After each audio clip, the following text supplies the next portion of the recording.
Selamat siang semua.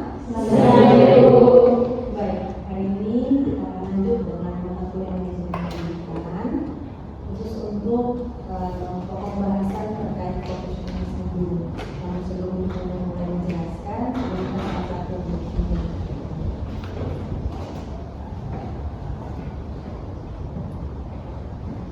Sebelum kita mulai materi kita pada hari ini, mari kita berdoa kepada Allah.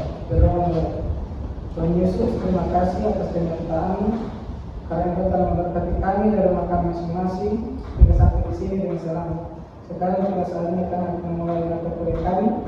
Terlebih kami agar bisa berjalan dari awal ke tengah yang banyak yang baik. Dan ini doa dan permohonan kami dalam nama Yesus Kristus kami berdoa. Haleluya, amin. Terima kasih teman-teman. Baik, minggu lalu kita belajar tentang apa? Budaya kota. Baik, hari ini lanjutan dari bab 2 kita masuk ke bab 3 mengenai profesionalisme guru.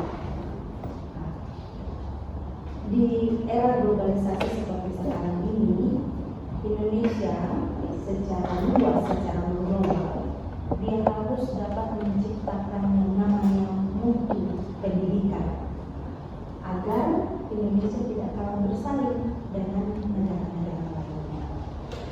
Seorang guru dia harus memiliki kemampuan bahasa ilmiahnya biasa disebut dengan profesionalisme.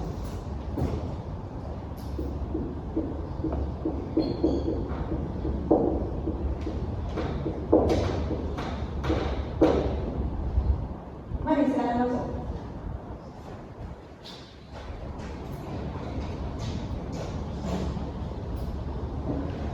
Saya lanjut.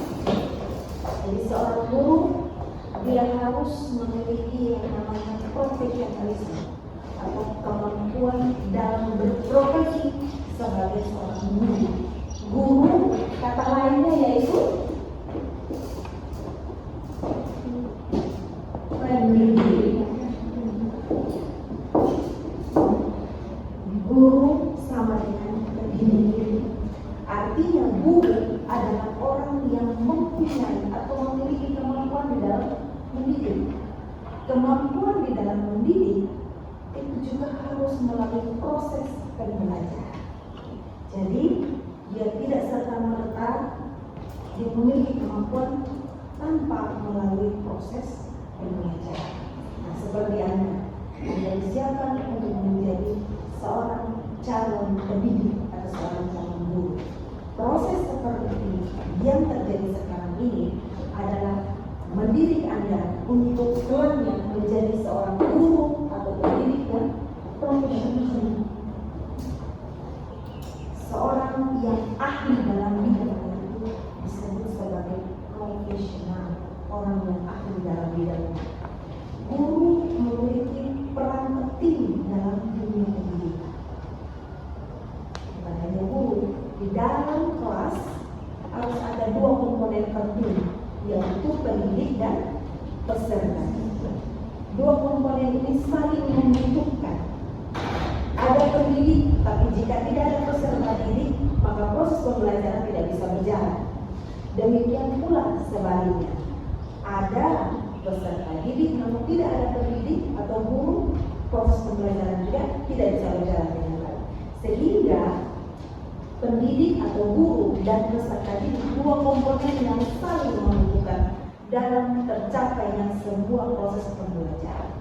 Nah, mau menjadi seorang guru yang profesional, dia harus memperdalam bidang ilmu. Dia harus menjadi seorang pendidik atau seorang guru yang kreatif. Kalau di tempat lain, guru itu ketika menyampaikan materinya, dia hanya menyampaikan menggunakan satu metode. Kebanyakan hanya satu metode, yaitu metode ceramah. Tetapi jikalau kita ingin siswa atau peserta didik itu memiliki kemampuan dalam menerima menanggapi pembelajaran yang guru sampaikan, berarti tidak bisa hanya menggunakan satu metode pembelajaran, yaitu ceramah. Dia harus bervariasi. Guru harus kreatif dalam menyampaikan materi.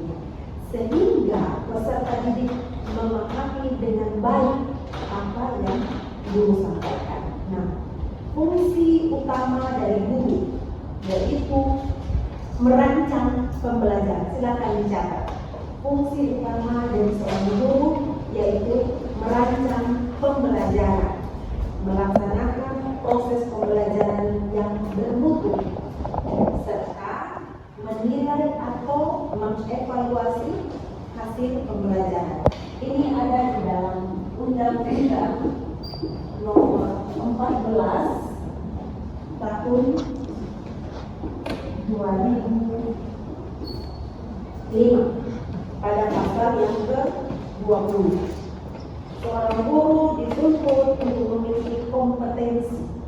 Ada 4 kompetensi yang harus dimiliki oleh seorang guru. Yang pertama, kompetensi pedagogi. Yang kedua, kompetensi kepribadian. Yang ketiga, kompetensi sosial. Yang keempat, profesional. Berarti profesionalisme guru masuk dalam salah satu kompetensi merujuk pada Undang-Undang Nomor 14 Tahun 2005 di pasal 20. Jadi anda ini yang nantinya akan menjadi guru kita harus memiliki 4 kompetensi tadi: pedagogi, kepribadian, sosial, dan profesional. Nah, menjadi seorang guru harus dapat mentransfer ilmu. Jadi kalau kita telah menjadi guru, Anda menjadi guru nantinya, ilmu yang Anda peroleh jangan hanya untuk Anda sendiri, tetapi ilmu itu harus ditransfer kepada peserta didik Anda. Harus menuntun mereka agar mereka memahami, mengerti materi yang Anda sampaikan. Jangan hanya berbicara lalu tidak mengevaluasi proses pembelajaran.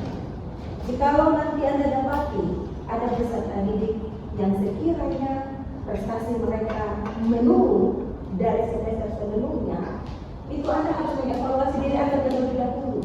Jangan dulu Anda menyalahkan peserta didik.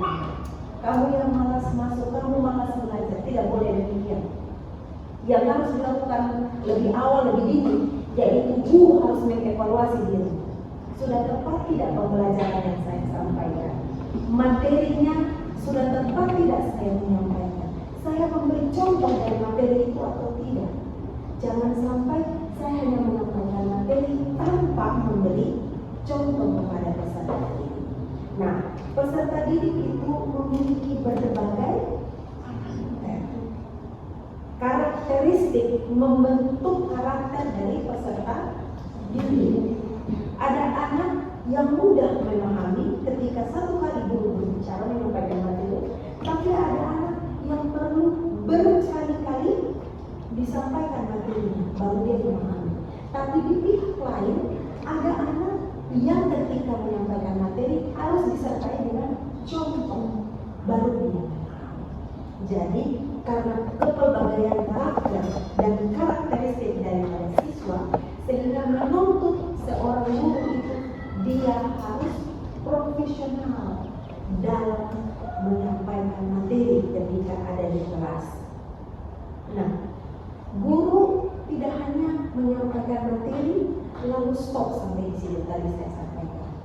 Dia harus melakukan evaluasi. Evaluasi itu tidak hanya evaluasi secara tertulis. Seperti biasa, selesai menyampaikan materi, ada yang namanya tes atau ujian. Dia tidak hanya stop sampai di sini, tetapi harus juga ada evaluasi lisan. Menghampiri, menyapa peserta didik yang tadi saya sampaikan. Jika prestasi mereka menurun, kita sebagai guru wajib melakukan pendekatan personal, pendekatan secara verbal, menanyakan apa yang menjadi kendala bagi dia ketika dia dalam proses pembelajaran. Mungkinkah ada persoalan pribadi yang dia miliki sehingga mengganggu konsentrasinya di dalam kelas, ataukah mungkin dia dipengaruhi oleh teman-teman sekelas. Jadi setelah kita selesai melakukan evaluasi secara tertulis, evaluasi lisan itu penting.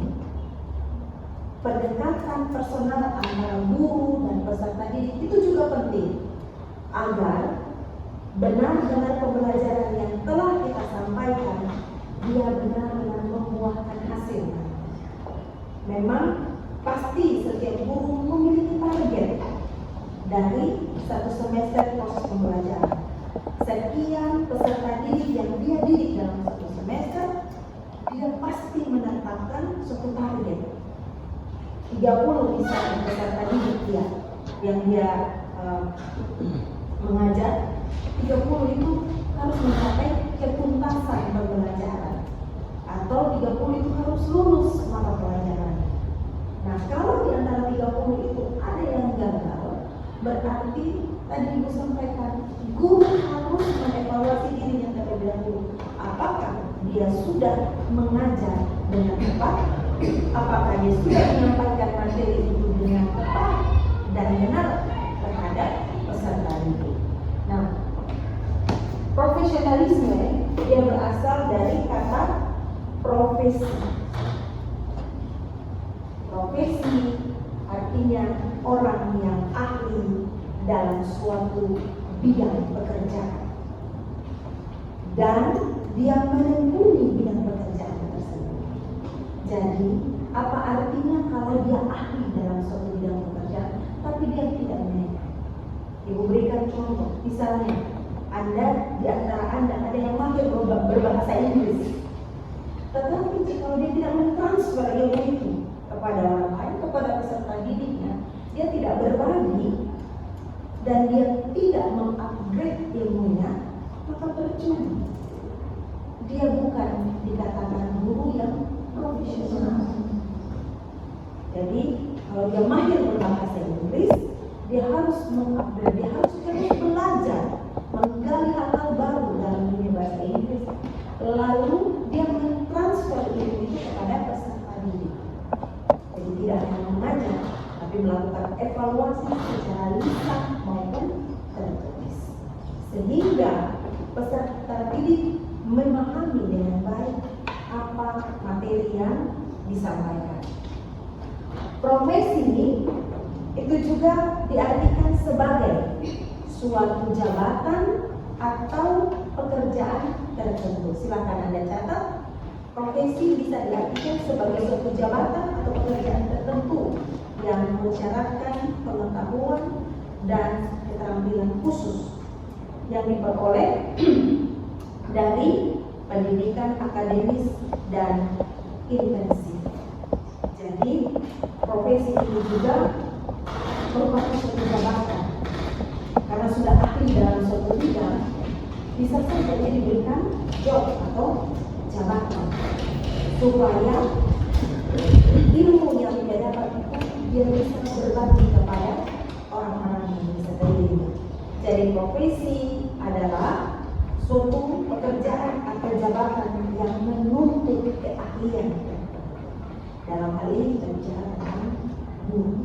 Jadi guru yang profesional adalah guru yang tidak hanya berdiri di depan kelas seperti saya sekarang ini mengajar Anda, tetapi guru yang mampu berkreasi, berinovasi, berkreativitas di dalam menyampaikan pembelajaran kepada peserta didik, sehingga apa yang sudah disampaikan, materi yang disampaikan, peserta didik mampu memahami.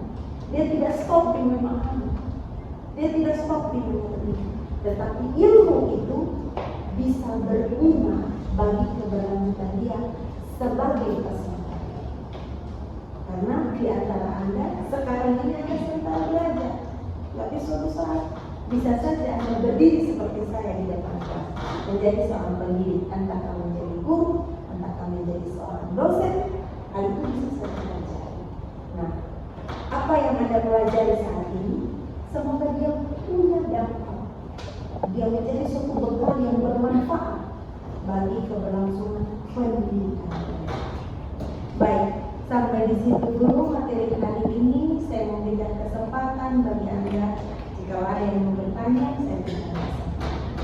Silakan, siapa yang mau bertanya? Diberikan kesempatan.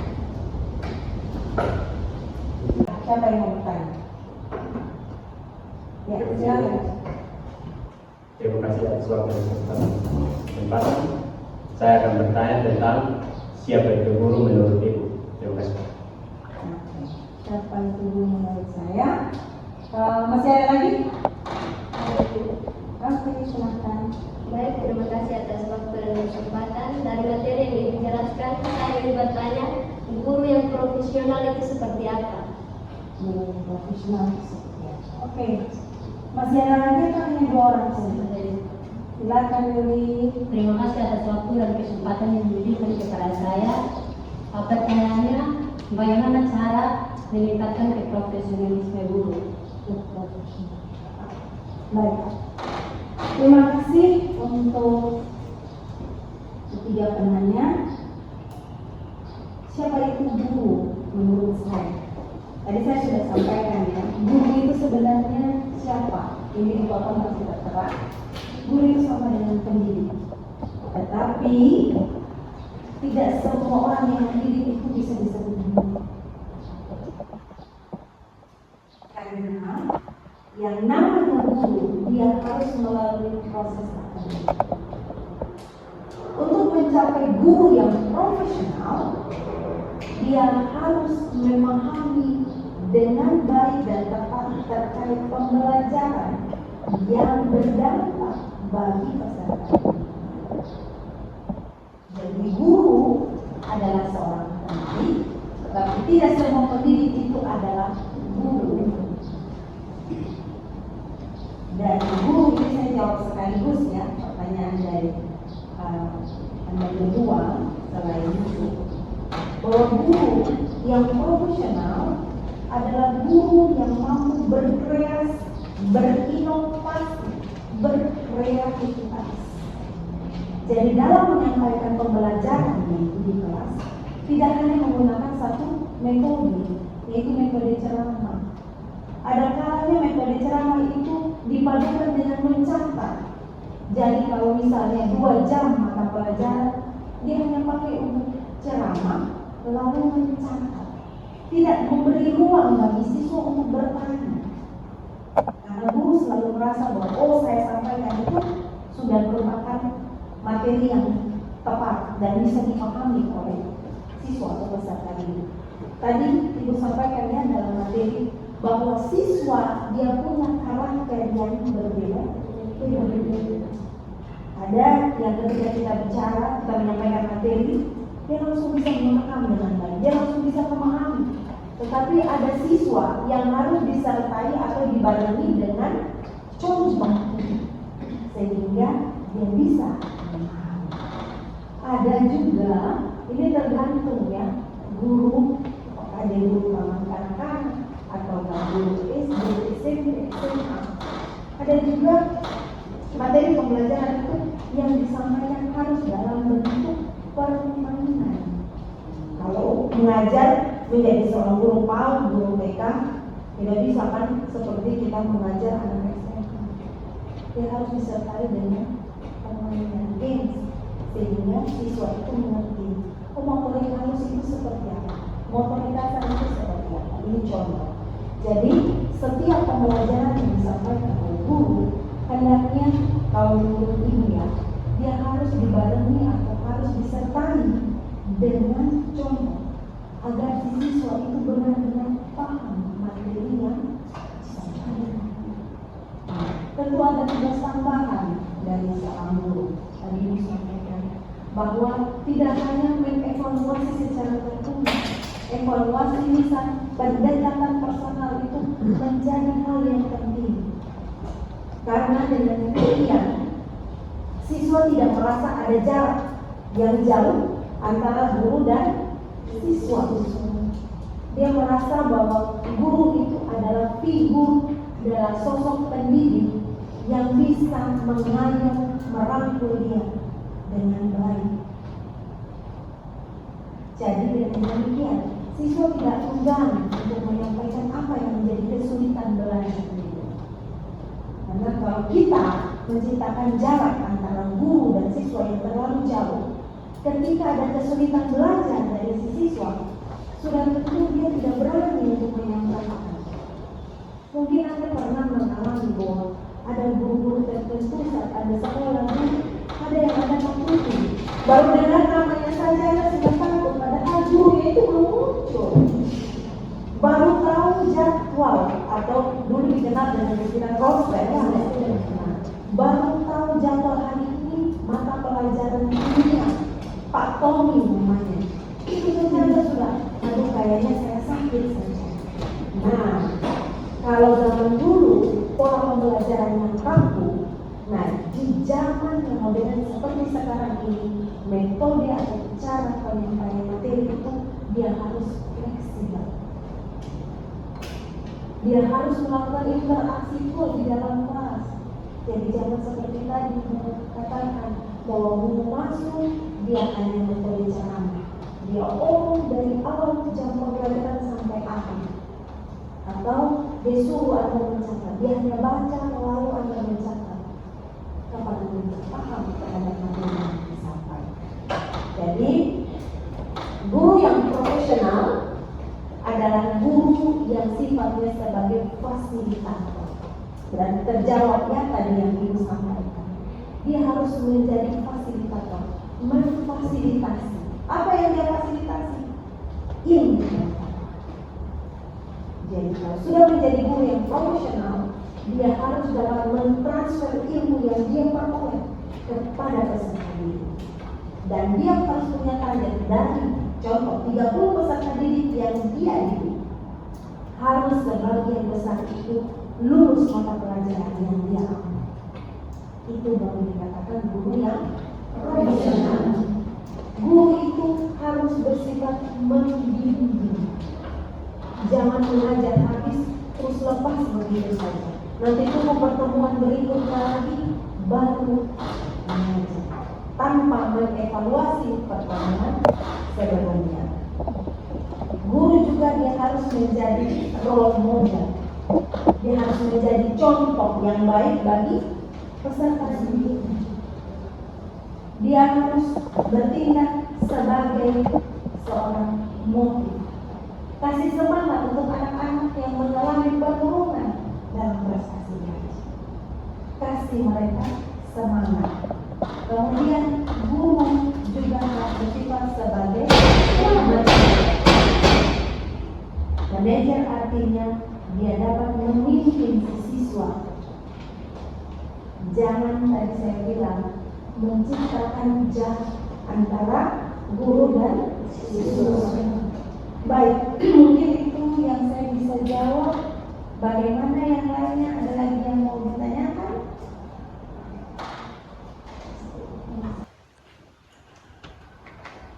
Baik, kalau tidak ada pertanyaan lagi mau lanjut, masih ada satu materi yaitu tentang kompetensi guru profesional. Tadi sudah disampaikan guru harus memiliki 4 kompetensi pedagogi, kepribadian, sosial dan profesional. Ini baru beberapa menit disampaikan dan sudah dalam mengingat maksudnya. Baik, kompetensi pedagogik yang pertama.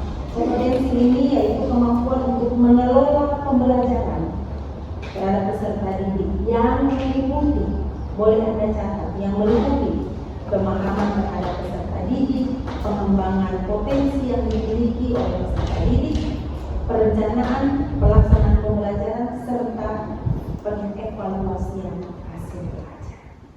Jadi tepat ya tadi yang Ibu sampaikan bahwa ketika menyampaikan materi teori dia harus disertai dengan terakhir yaitu evaluasi. Jadi dia ketika menyampaikan materi terhadap peserta didik, dia harus benar-benar memastikan peserta didik itu memahami materi yang dia sampaikan. Itu terkait kompetensi pedagogi. Yang kedua, kompetensi kepribadian. Guru yang profesional harus mencerminkan kepribadian yang berkembang, yang sehat, yang stabil, yang kreatif, yang inovatif, disiplin. Nah, kalau guru masuk kelas saja terlambat, jangan heran kalau ada siswa yang masuk kelas lebih terlambat dari guru.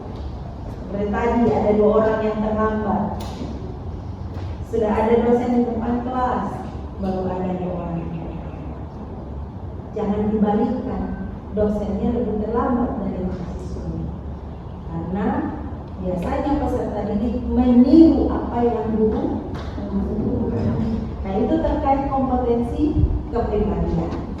Kompetensi profesional, yaitu kompetensi terhadap penguasaan materi pembelajaran secara mendalam dan memiliki berbagai keahlian di bidang pendidikan. Penguasaan terhadap materi. Jadi kalau mau jadi guru itu besok mengajar, hari ini harus belajar.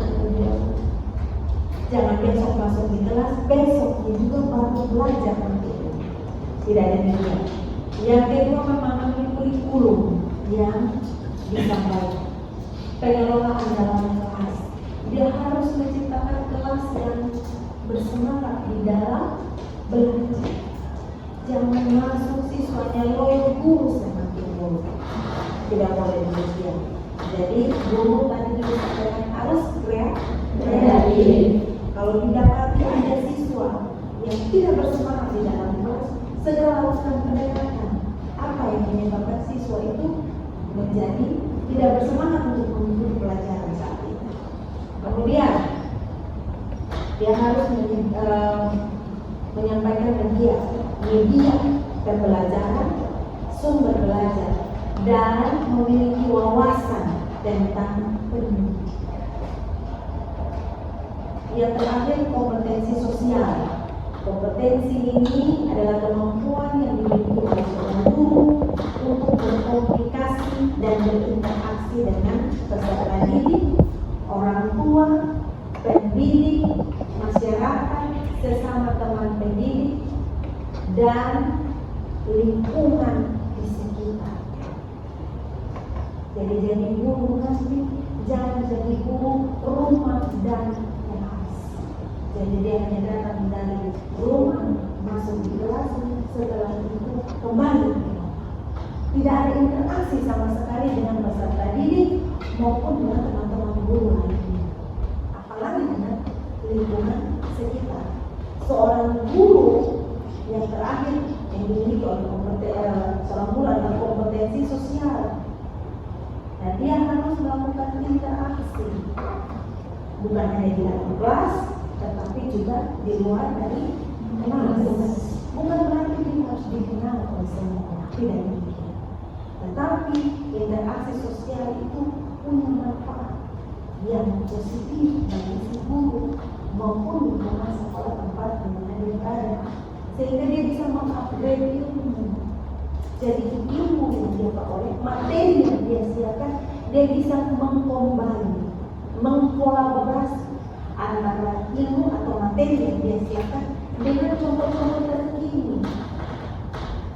Kan sekarang anak-anak sekolah dia lebih paham bagaimana menggunakan handphone daripada gurunya. Jangan demikian, jangan dibalik. Guru harus bisa lebih pintar, lebih cerdas dari anak didik.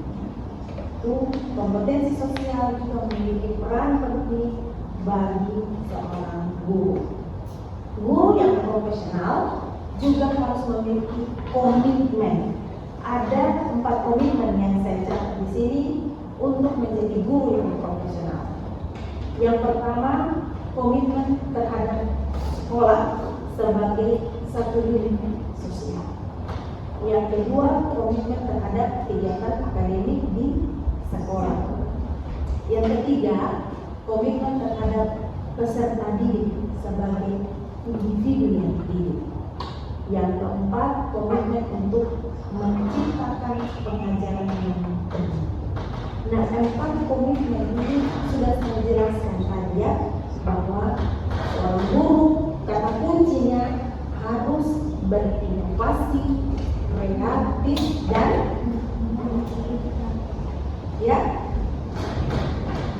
kreativitas. Jadi berkreasi dan kreativitas juga punya inovasi.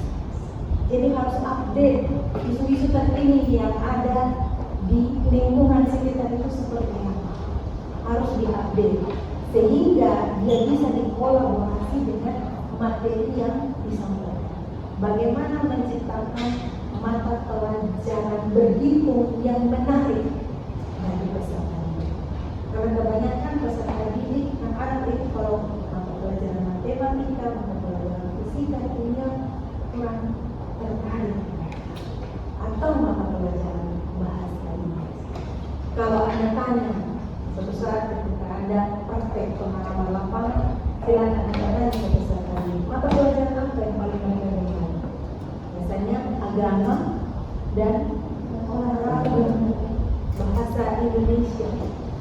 Sedikit sekali peminat terhadap mata pelajaran matematika atau bahasa Inggris. Baik, dengan demikian pembelajaran kita hari ini terkait materi profesionalisme guru sudah selesai. Jika ada yang ingin ditanyakan lagi, memberikan kesempatan.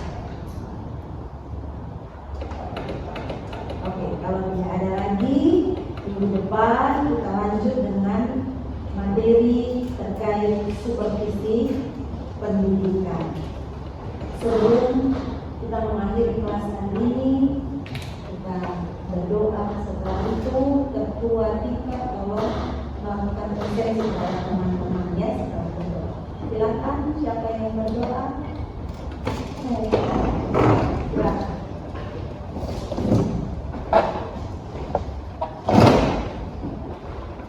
Ibu guru dan teman-teman, sebelum kita pulang, adalah pengingatkan hati dan batin kita untuk menghadap Tuhan di dalam doa.